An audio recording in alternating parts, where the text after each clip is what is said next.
I'm Natalie and you're watching Free Art Online Academy News.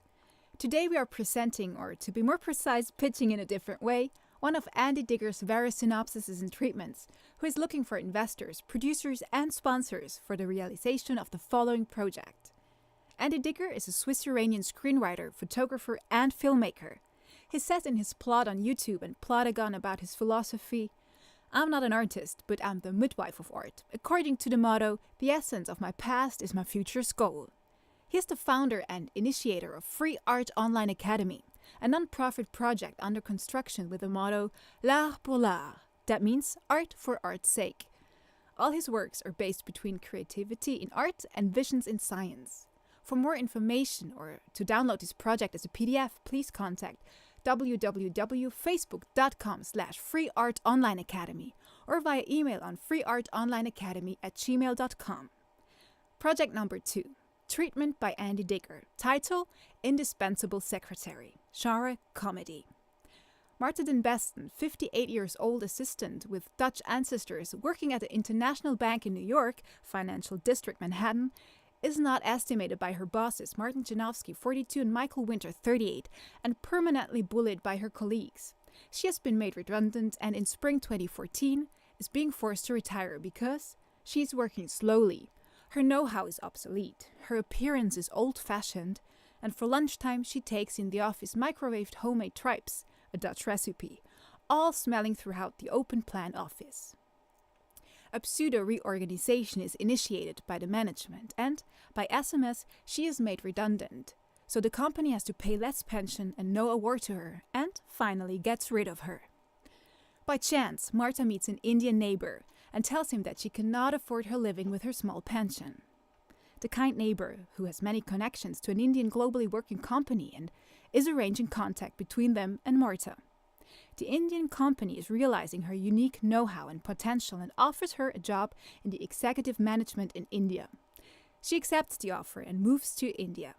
In contrary to her previous employer in the USA, the former secretary is well esteemed in India because of her qualities, character, positive traits, inside financial knowledge, and is held up as an example and treated as a Maharani.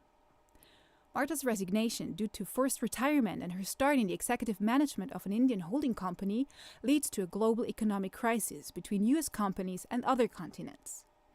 The outcome of the crisis are falling share prices, panic at Wall Street and all big stock markets in Hong Kong, Singapore and London.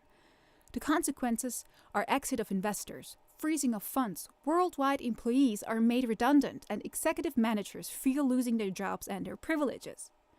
To avoid an imminent crash of the global financial system and to defend national security, economists, financial experts, and leading politicians decide to convene a special commission who has to take a decision, respectively submit a rescue plan. Taking under consideration various aspects, the commission decides that it will be indispensable to make an offer to Marta in the senior management to get her back to the US. The retired secretary against her will, which she cannot refuse, especially that she certainly will be allowed to microwave her favorite dishes like tripes in her new office. In case she would refuse, various other measures and pressures would be chosen. An international intermediary and agent is nominated through the national security to contact Marta and organize a meeting with her at a neutral place. The meeting, to submit Marta the offer, does not take place neither in Asia or in the USA, but that discreetly at a political and economically neutral place under International Convention of Human Rights in Switzerland at Lake Geneva, on occasion of a lunch on a boat on Lake Geneva. A delegation of economic experts, leading politicians and executive managers, including her former bosses Martin Janowski and Michael Winter, both wearing specially created ties for this meeting and put on brand-named aftershave, which both never did before, all were hugging Marta. Turning up in a suit and tie only was usual for meetings with UHBIs, ultra-high business individuals. No suits and ties are worn in the daily business. At best, cheap aftershave from discounters leading to cough and even sometimes to asthma attacks of colleagues. During the meeting on the boat, Marta is informed that her incredible knowledge regarding IT, multitasking, thinking outside the box and even the smell of her favorite tripe meals is missed so much in the office, and they would like to make her a fabulous offer. Marta, welcome back home. Marta fully understands the orchestrated plan, thinking over how she would get out of the situation, as she does not want to go to return.